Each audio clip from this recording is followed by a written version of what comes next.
Beyond buggies and bonnets, the Amish community holds secrets to a simpler, sustainable life. Uncover their age-old cleaning practices using natural remedies that will leave you amazed and inspired. 1. The quiet art of Amish cleanliness. Step into an Amish home and you'll feel it. Not just see it.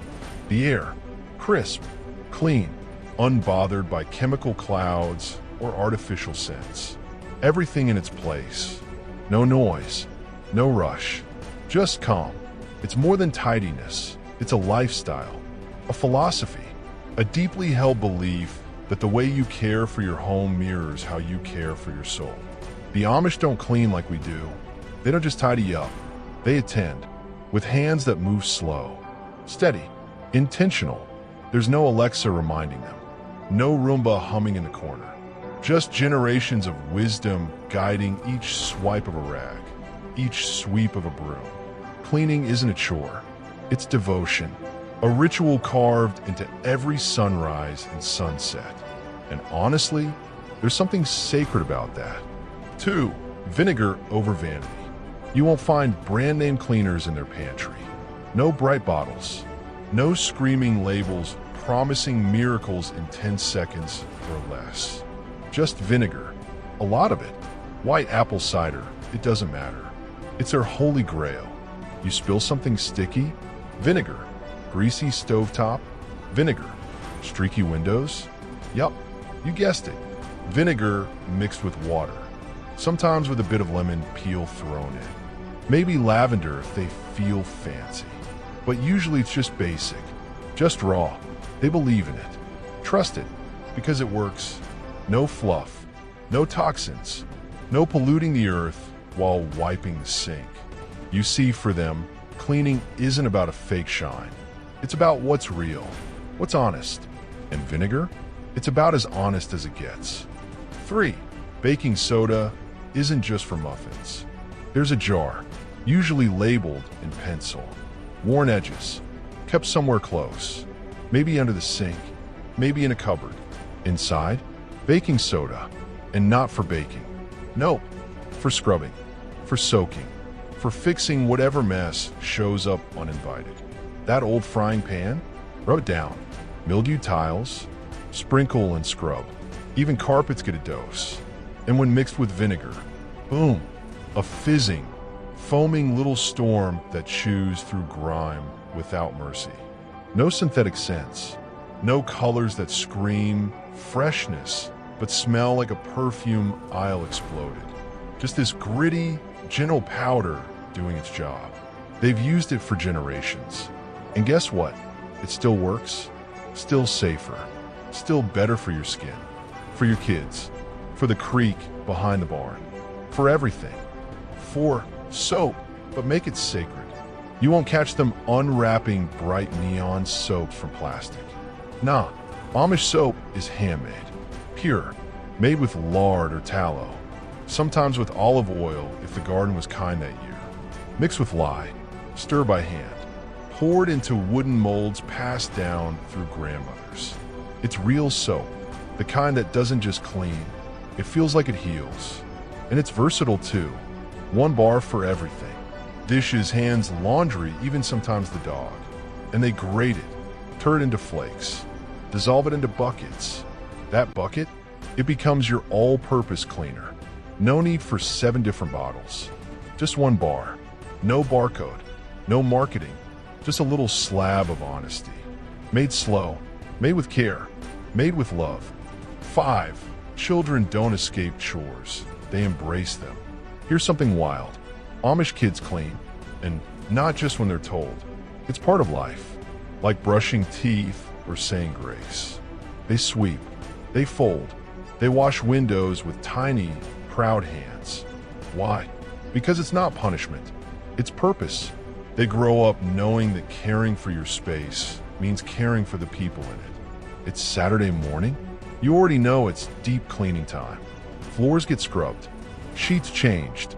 Windows flung wide, open to let the sunlight in. Nobody complains. Well, maybe a little. They're still kids. But mostly, they move with rhythm, like it's in their bones. passed down with lullabies and bedtime prayers. And years later, when they're grown, it sticks. That sense of pride in a well-made bed or a freshly mopped floor. It never really leaves. 6. When sunlight is the best sanitizer. Forget Clorox wipes. The Amish have something better. Sunlight. Pure. Warm. Free. It's their favorite disinfectant. They don't just open windows, they open them wide. Every single morning, letting in breeze, letting out stale air. And then they take things outside. Pillows, mattresses, rugs, hung on wooden racks or over fences, left to soak in the sun, kill bacteria, shake off the damp. That's it. No dryer sheets, no sanitized cycle on an expensive machine. Just sun and maybe some wind. It's a ritual, quiet, unhurried. And when you lay your head down on a sun-warmed pillow at night, it feels different, softer, cleaner, like nature gave a blessing. 7. Laundry day ain't for the weak. Ever seen an Amish laundry day? It's something else. Buckets, tubs, wringer washers powered by elbow grease or tiny gas engines. Soap made by hand, water boiled, stains soaked in vinegar or lemon. No Tide Pods here. Clothes get scrubbed, really scrubbed, then rinsed, wrung out, hung outside to dry, each pin clipped with care. Rows of shirts, towels, dresses, like flags of a country that values hard work. No dryers, no lint traps, just the wind, maybe some sunshine if you're lucky. And you know what?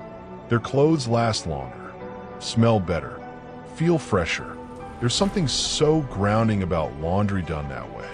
So physical, so real. You don't just do laundry. You're in clean clothes. 8. Tools that tell stories. They're brooms, handmade, maybe by a neighbor, or grandpa. Wooden handles, real bristles, built to last. Mops, not plastic throwaways. Cloth, reused, repaired. Nothing goes to waste. Rags come from old shirts. Buckets get patched. There's a kind of reverence in their tools. A quiet pride. That broom's swept birthday crumbs, muddy boots, tears from a funeral. That mop's cleaned up messes made by 3 generations of toddlers. These things aren't just objects. They're heirlooms. They carry fingerprints, stories, and when they wear out, they get repurposed. Nothing tossed, nothing forgotten. Everything finds another use, another home. 9. Secrets passed over fences, not ads. You won't catch Amish folks watching cleaning tutorials online or scrolling for the newest life hack. Their tips? Share by mouth, from grandma to granddaughter, from neighbor to neighbor, over garden fences, at quilting bees. Real tips, not sponsored ones. You'll hear things like, rub onion on the window pane, keeps flies off, or add buttermilk to lift a berry stain. No chemicals, no gimmicks, just pure know-how, born from years of living close to the earth. It's wisdom, lived wisdom, no filters, no fluff, and you trust it because it came from someone who tried it, someone who needed it to work. 10. Clean home, clear mind, quiet spirit. Here's the thing, to the Amish, cleaning isn't just about surfaces. It's about spirit. A dirty space invites chaos, confusion, cluttered thoughts. But a clean home, it welcomes peace, quiet, focus. That's why they clean with care, with intention, with silence, sometimes prayer. A sweep of the broom is like clearing the mind. Folding clothes becomes a kind of meditation. Dishes done by hand, a moment of stillness in a loud world. It's not glamorous, but it's real, so deeply real. They don't clean because they're afraid of germs. They clean because they respect what they've been given. Their homes, their lives, this earth. That's the Amish way. And maybe, just maybe, we need a little more of that in ours too. Subscribe to Rustic Pantry for more.